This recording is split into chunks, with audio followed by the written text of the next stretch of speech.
Alright, hello everyone. This is a tutorial on how to download and access raw weather radar data using the NOAA Weather and Climate Toolkit. So hopefully you can see my screen right here. I have the NOAA Weather and Climate Toolkit panel open, and I'm just going to do like an example using the Dover radar. So you have your data viewer panel and your data selector panel. I'm going to lock this to the right side of my screen just so we have a little bit more of a view there. Then I'm going to grab the hand tool up here and zoom in on Delaware just so we can look at the Dover Delaware radar, which is KDOX. So you can use this to look at any day in the archive from the NEXRAD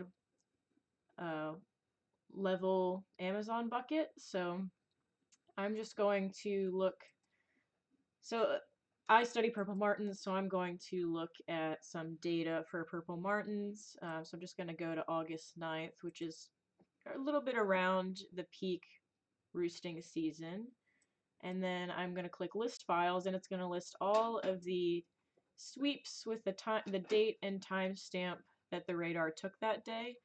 Let me just find an example timestamp for us.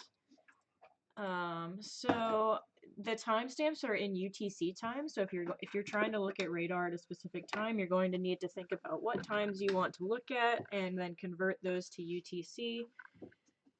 You can use there's a Google calculator for that, and I need to look at 9:02 through 11.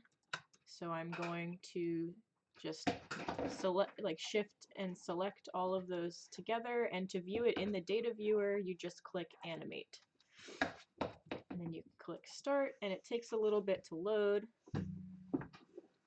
because these are big data sets.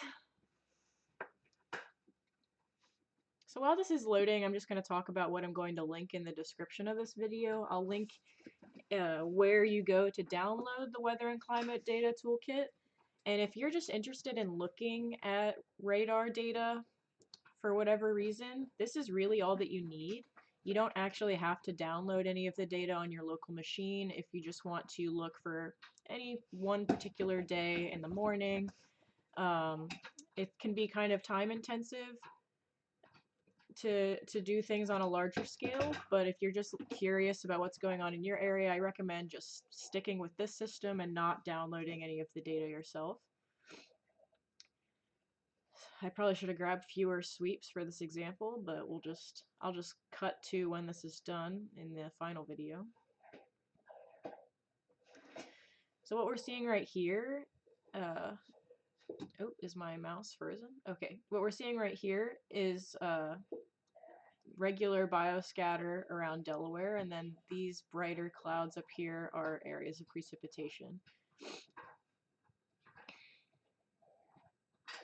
Oh, and you can see, we can already see some of the purple martin roosts forming here. So this one's near Atlantic City, this one's near Salem, and then there's one near Aberdeen Proving Ground in Maryland, and one on the Choptank River as well. And you'll see these rings just really blossom as the martins and other swallows get higher aloft. But I'm just looking at the lowest elevation angle of reflectivity for this radar. And that should be what is default on the Weather Climate Data Toolkit panel, because you can actually look at different elevation angles through the radar. Here we go. So there you can see all the purple martin roosts. So if you were just curious, like, oh, I want to see if there are any roosts happening in my area on this day, just look at around sunrise to an hour after sunrise, and you'll see them coming off the ground. Alright, so, and that's how you view data in the data viewer. If you're interested in downloading the data for whatever reason, you would click export. And there are a couple ways that you can do this. You can either export it as a shapefile if you wanted to bring it into GIS software such as ArcPro or QGIS. QGIS is like a free community supported version of ArcPro. You could download the shapefile, or if you just want to look at it in a different data viewer, you would download the native format, which is just the raw, like regular radar data format, and then you could view this in IDV, which is a different program. So when you look at things in IDV, I have IDV 5.6. And really the only advantage of looking at things in IDV is you can see finer scale differences in the radar data than you can in the Weather Climate Toolkit data viewer.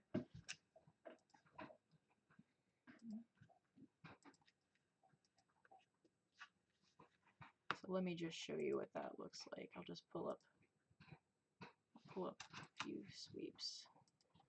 You just select the files that you're looking for using local radar in the data choosers. Then click Add Source.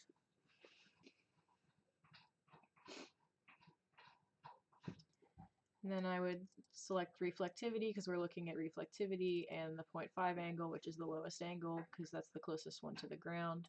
We always want to be looking close to the ground when we're looking at where birds are on the landscape. And then I can pan through this and see what's going on.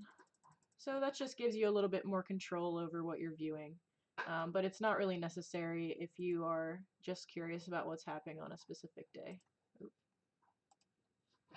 And that should be it. Let me know if you have any questions, and hopefully this will help you out on your curiosity journeys.